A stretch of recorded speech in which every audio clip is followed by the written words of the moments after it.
सबसे पहले बात गल्फ देशों की, जिसके एनर्जी सेंटर पर सीधा हमला करके ईरान ने उन्हें और भी ज्यादा भड़का दिया है।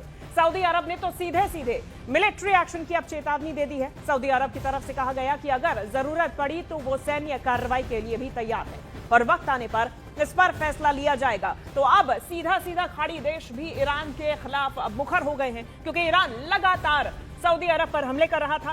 पहले हमले यूएस बेसिस पर थे, लेकिन अब इंफ्रास्ट्रक्चरल नुकसान भी सऊदी अरब को झेलना पड़ रहा है।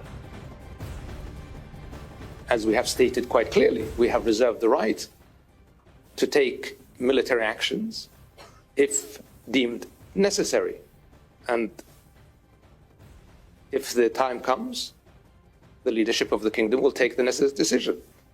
We will not shy away from protecting our country and our economic resources. और देखिए, ये जो अब मुद्दा है, ये पहले था अमेरिका, इजराइल और ईरान के बीच का। हिजबुल्लाह भी इसमें साथ साथ था, लेबनान पे निशाने दागे जा रहे थे। लेकिन अब जब बात हो रही है खाड़ी देशों की, तो वहां पे यूएस एम्बेसी और बेसिस से स्ट्राइक हटकर इनके इंफ्रास्ट्रक्चर और अब एनर्जी स्ट्रक्चर पर भी स्ट्राइक्स देखी जा रही है, जिसकी वजह से ईरान अब खाड़ी देशों के निशाने पर आ गया है। इस पे हम चर्चा करेंगे, इसके क्या अब परिणाम हो सकते हैं, इसके बारे में भी जानेंगे। मेरे साथ कुछ खास मेहमान जुड़ गए हैं। हमारे साथ निनाद सेठ जी मौजूद है, विदेश मामलों के जानकार हैं, और कर्नल रिटायर्ड दानवीर सिंह जी हमारे साथ डिफेंस एक्सपर्ट मौजूद है स्टूडियो में। बहुत स्वागत है आप दोनों का ही। दानवीर जी, मैं सबसे पहले आपसे शुरुआत करना चाहूंगी। ये जो युद्ध है, महायुद्ध है, सब कोई इनकार कर रहे हैं कि इसे वर्ल्ड वॉर नहीं कहा जा सकता, क्योंकि अभी ये जो लड़ाई है वो अमेरिका, इजराइल और ईरान के बीच ही है। लेकिन अब खाड़ी देशों का ऐसे मुखर हो जाना, इन देशों का आगे आकर कहना कि अब हम मिलिट्री एक्शन लेंगे, क्या वर्ल्ड वॉर 3 के संकेत? कई बार इस चीज़ को एड्रेस कर चुका हूं, और ये वर्ल्ड वॉर नहीं है, ये वर्ल्ड एट वॉर है।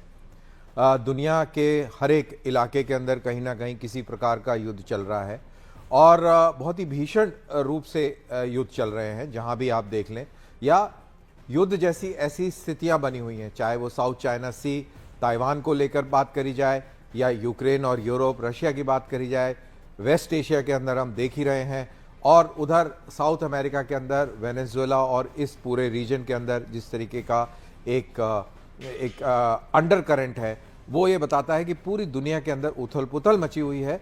वर्ल्ड वॉर नहीं, लेकिन वर्ल्ड एट वॉर है। और ये वर्ल्ड एट वॉर की अगर बात की जाए, तो अब इसमें खाड़ी देश जो है वो सामने आ रहे हैं, क्योंकि अब उनके एनर्जी सेक्टर्स को निशाना बनाया जा रहा है। निनाद जी, आपसे समझना चाहूंगी कि अब जब एनर्जी सेक्टर्स की बात आ जाती है, तो ये भारत के लिए कितना नुकसानदेह है? क्योंकि अभी तक स्ट्रेट ऑफ हॉर्मूज के बंद होने की बात थी, तो ये था कि आयात निर्यात नहीं हो पा रहा है। लेकिन जहां से ये तेल आता है, जो एनर्जी आती है, जब वो सेंटर पॉइंट ही टारगेट पर आ जाएगा, तो फिर ये सिर्फ भारत के लिए ही नहीं, पश्चिम एशिया के लिए कितना ज्यादा एक नुकसान या फिर एक टर्निंग पॉइंट देखा जाएगा। देखिए, दुनिया की जो सांस है वो उनकी हुई है, उसके ऊपर एक पिस्तौल, पूरी दुनिया पे एक पिस्तौल दागी हुई है, और ये पिस्तौल है एनर्जी प्राइसेस। अगर ऑयल $100 से ऊपर रहता है तो हमारी जीडीपी में 2% का फर्क पड़ता है, यानी जीडीपी का ग्रोथ रेट 2% कम हो जाता है। हम ये ना भूलें कि 90% ऑफ हमारा जो इंपोर्ट है वो डॉलर में होता है, और वो 90%, 100 में से 90% ऑयल इंपोर्ट और गैस इंपोर्ट है। हमारे को बहुत जरूरी है कि ये युद्ध या हमें या एक विक्टर निकले, या ईरान जीते या अमेरिका जीते, हमारे लिए जरूरी है कि इसको निपटाया जाए, वरना हमारी इकोनॉमी पे असर पड़ेगा। पहला पॉइंट। दूसरा पॉइंट ये है कि जैसे आपने बहुत बढ़िया अपने दर्शकों को बताया कि मिडिल ईस्ट के खुद के ऊपर बहुत असर पड़ रहा है। ईरान के पास 90% एक्सपोर्ट ही ऑयल है, वो नहीं कर पा रहे हैं। सऊदी अरब के और कतर के गैस के ऊपर हमला 3-3 साल लग सकते हैं ठीक करने में। तो मुझको लगता है कि इस वक्त एक जहां अटकी हुई है पूरी दुनिया की इस वॉर के अंदर, और उसका जल्दी समाधान निकालना सबके इंटरेस्ट में अब आ गया है। निश्चित तौर पे। लेकिन अगर पूरे इस मसले को देखा जाए, अगर इजराइल की बात की जाए, डिफेंस सिस्टम की बात की जाए, मैं सवाल लूंगी दानवीर जी आपसे, लेकिन एक बड़ी जानकारी इस बीच सामने आ रही है रियाद से, जहां पर इस्लामिक देशों की बैठक बुलाई गई, ईरान के मिसाइल और ड्रोन हमलों की निंदा की गई है, और आवासीय इलाकों में हमले पर भी अब चिंता जताई गई है। हमले को हर स्थिति में अवैध और अस्वीकार्य बताया गया। ईरान से तुरंत हमले रोकने की भी मांग की गई है। रियाद में यह बैठक बुलाई गई और सभी इस्लामिक देशों ने यह बैठक अटेंड की है। ईरान के मिसाइल और ड्रोन हमलों की इस दौरान निंदा की गई। आवासीय इलाकों में हमले पर चिंता भी जताई गई और हमले को हर स्थिति में अवैध और अस्वीकार्य बताया गया। ईरान से तुरंत हमले रोकने की भी मांग की गई। अब ये पूरा मसला अगर समझे दानवीर जी, ईरान की तरफ से यूएई पर अटैक किया जा रहा था। यूएई अभी तक रिटेलिएट उस तरीके से नहीं कर रहा था, लेकिन अब जब मिलिट्री एक्शन की बात की जाती है तो डिफेंस सिस्टम तो यूएई का अपने आप में मजबूत है ही, इजराइल से लेकिन ज्यादा नहीं। यहां पे अब जब ईरान पर इसके हमले होंगे तो कितना इनका मिसाइल डिफेंस सिस्टम काम आता नजर आएगा और कितने घातक हथियार इनके पास है ईरान को ओवर पावर करने के लिए। देखिए, ईरान को ओवर पावर तो नहीं कर पाएंगे, लेकिन अभी तक ये बचते रहे थे ईरान के ऊपर जवाबी कार्रवाई करने से, और साथ ही इन्होंने अमेरिका को भी आज़ादी नहीं दी थी कि आप हमारे इलाके को इस्तेमाल करके और ईरान के ऊपर हमला करें। मेरे ख्याल से अब ये सिचुएशन बदली हो रही है, क्योंकि इन कंट्रीज़ की इकोनॉमी के ऊपर अब सीधा अटैक है, प्रहार है। यूएई का तो बुरा हाल हो गया है, और सऊदी अरेबिया के ऑयल इंफ्रास्ट्रक्चर को टारगेट करने की चेतावनी ईरान ने दे दी है। कतर के इंस्टॉलेशन के ऊपर भी आज उन्होंने सवेरे हमला किया है। तो बेसिकली जब उनकी लाइफलाइन, जब शेखों की लाइफलाइन के ऊपर हमला हो रहा है, तो इनको कुछ करना पड़ेगा। और ये कुछ करने के लिए ये है कि इनके पास जो भी कोई हथियार हैं, अमेरिकन सप्लाइड वेपन सिस्टम्स हैं, उनका इस्तेमाल होगा और अपने इलाकों को फ्री कर दिया जाएगा अमेरिका और इजराइल के हमलों के लिए, मतलब उनको फैसिलिटेट करने के लिए। लेकिन आप कह रहे हैं कि खुद यूएई का इन्वॉल्वमेंट इतना नहीं रहेगा, सिर्फ अभी जमीनी स्तर पर ये फैसिलिटी दी जाएगी यूएस इजराइल के लिए। उसका इन्वॉल्वमेंट इन अरब मुल्कों का इन्वॉल्वमेंट इसलिए नहीं हो सकता क्योंकि इनके पास खुद के पास वो मैन पावर नहीं है। और दूसरी चीज, ये बहुत ही ऐशो आराम और अय्याशी की जिंदगी में रहने वाले शेख लोग हैं। ये जमीन पर जाकर और लड़े, ये बिल्कुल नामुमकिन है, इम्पॉसिबल है।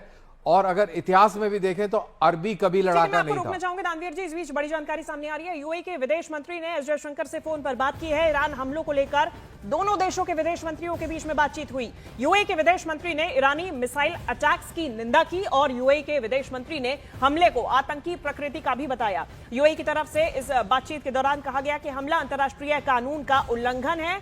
फोन पर भारतीय विदेश मंत्री एस जयशंकर से बातचीत हुई है, बेहद ही महत्वपूर्ण है। एक तरफ रियाद में बैठक इस्लामिक देशों की, दूसरी तरफ यूएई की तरफ से विदेश मंत्री ने भारतीय विदेश मंत्री से बातचीत की है। अब इसे कैसे देखेंगे ये मैं जानना चाहूंगी निना जी आपसे, क्योंकि एक तरफ खाड़ी देश है और इनका सीधा सीधा खुद युद्ध में उतरना बहुत मुश्किल लग रहा है, जैसा कि दानवीर जी भी बता रहे थे। लेकिन निना जी, मैं आपसे समझना चाहूंगी कि इसमें रूस की भूमिका क्या है, चीन की भूमिका क्या है, क्योंकि ये सुपर पावर देश माने जाते हैं along with America. Israel Iran तो पूरी तरीके से जंग में है ही, लेकिन अब इस ईरानी हमले को एक तो आतंकी प्रकृति का बताया जा रहा है और दूसरी तरफ बात की जा रही है क्वाड देशों की, नेटो देशों की, उनकी इन्वॉल्वमेंट की मांग की जा रही है। तो ऐसे में ये जो वैश्विक स्थिति है ये क्या कहती है? देखिए, इसमें 3 पॉइंट्स है। पहली बात, मैं दानवीर जी से डिसएग्री करता हूँ। सऊदी अरेबिया और यूएई के पास काफी मिलिट्री पावर है, उनकी एयरफोर्स काफी टॉप क्लास एयरफोर्स है, रफेल फाइटर्स वगैरह है उनके पास क्षमता है। पर उनको दिक्कत ये है कि अगर वो इजराइल के साथ मिलके एक मुस्लिम देश में अटैक करते हैं तो उनके खुद के आवाम को पसंद नहीं आएगा। ये जियोपॉलिटिकल प्रॉब्लम नहीं है, ये एक आवाम का प्रॉब्लम है कि हम क्या यहूदियों के साथ मिलके एक इस्लामिक कंट्री पे अटैक करें। अटैक तभी जस्टिफाइड होगा और लिमिटेड होगा जब इंफ्रास्ट्रक्चर को बचाने की बात है, पहली बात। दूसरी बात, चीन और रशिया का एक महत्वपूर्ण काम हो रहा है। वो लोग टारगेटिंग डेटा दे रहे हैं ईरान को, वो लोग जहां जहां हो सके कुछ वेपन्स दे रहे हैं। इस वॉर से थोड़ा ही पहले एक ज्वाइंट एक्सरसाइज हुई थी रशिया के साथ, जहां पे उन्होंने जरूर वेपन दिए होंगे ईरान को। और चाइना का तो 80% से ज्यादा तेल यहीं से आता है, हॉर्मुज से आता है, तो उनको जरूरी है और उनका डिप्लोमेटिक प्रेशर पक्का ईरान पे जाएगा कि ये वॉर वो बंद करे, क्योंकि चाइना अफोर्ड ही नहीं कर सकता ये वॉर। और जहां तक हमारे फॉरेन मिनिस्टर ने यूएई से बात की, वो बहुत ज्यादा सिग्निफिकेंट है, क्योंकि हम स्टेबिलिटी चाहते हैं, हम एश्योरेंस चाहते हैं कि हमारे जो सप्लाई है गैस और ऑयल का उसके ऊपर असर कम पड़े। तो इस तरह की जब बात होती है तो एक तरह से हिम्मत जताई जाती है कि हम आपको सप्लाई जारी रखेंगे। यूएई को भी हम कहते हैं कि हम आपके साथ खड़े हुए हैं डिप्लोमेटिकली इस लड़ाई में। तो मेरे को लगता है कि लेकिन इस ये वक्त तो भारत की पोजीशन हुई निनाद जी, लेकिन जब वो सक्षम ही नहीं रहेंगे और अगर पूरी तरीके से खुद इस युद्ध में पड़ जाएंगे, उतर जाएंगे, तो फिर वो भारत के लिए सप्लाई जारी रखना कितना उनके लिए मुमकिन होगा? मैं ये सवाल के साथ में लौटूंगी। इस बीच बड़ी जानकारी सामने आ रही है, जहां कतर पर अटैक के बाद ट्रंप की ईरान को चेतावनी भी सामने आई। ट्रंप ने कहा कि कतर पर दोबारा हमला हुआ तो अंजाम बुरा होगा, हमला हुआ तो ईरान की गैस फील्ड तबाह कर दी जाएगी, साउथ पार्स गैस फील्ड को पूरी तरीके से खत्म कर दूंगा। ट्रंप ने यह चेतावनी दी है और ईरान को अब सीधा सीधा एनर्जी साइट के नाम पर धमकाया है, चेताया है। कतर पर अटैक के बाद में ट्रंप ने ईरान को यह चेतावनी दी।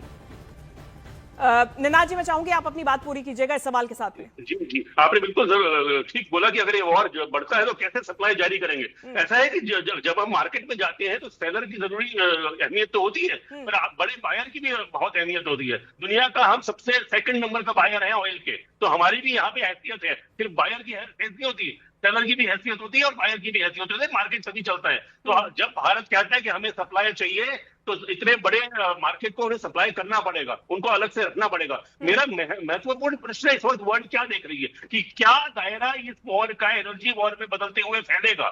मुझको लगता है कि ईरान की क्षमता को हम ज्यादा आंक रहे हैं। 2-4 मिसाइल उन्होंने छोड़ी है, नुकसान बहुत बुरी तरह किया है, 100 से ऊपर ऑयल गया है, पर मेरे को लगता है कि अब वो पीक हो चुका है। मुझे लगता नहीं कि ईरान इससे ज्यादा नुकसान कर सकता है। ठीक है दानवीर जी, क्या आपको भी यही लगता है कि क्या यही पीक है ईरान के लिए, या फिर इससे भी ऊपर जा रहा है? क्योंकि बैक सपोर्ट जो है वो रूस से मिल रहा है। रूस ने ईरान को ड्रोन में मदद की।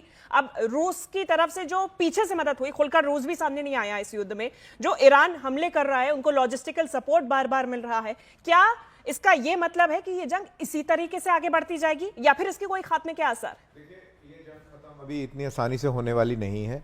जहां तक रूस और चीन की सपोर्ट का सवाल है, ना ये रूस और चीन वेनेजुएला जो कि उनके स्ट्रेटेजिक पार्टनर था वहां सपोर्ट कर पाए, ना सीरिया के अंदर असद को बचा पाए। तो ये कुछ कर पाएंगे ऐसा बिल्कुल मेरे को नहीं लगता। और क्यों करेंगे, सवाल ये भी पैदा होता है, क्या चीन अपनी एनर्जीज को वेस्ट करके और अपनी प्रोग्रेस को रोकना चाहेगा? क्योंकि उसका एम, हायर एम है, आने वाले समय में वो अमेरिका को टक्कर देना चाह रहा है। तो वो ऐसे लोकल वॉर्स में हिस्सा बन के अपने आप को डिप्लीट नहीं करेगा। Same is the case with Russia. Russia के पास में वो बैंडविड्थ नहीं है कि वो यूरोप और इस समस्या को छोड़कर और यहां पर अमेरिका से उलझे। तो ये एस्पेक्ट्स भी ध्यान में रखने होंगे जब इसको हम समझने का प्रयास करते हैं। ठीक है, मैं लौटूंगी इस बीच।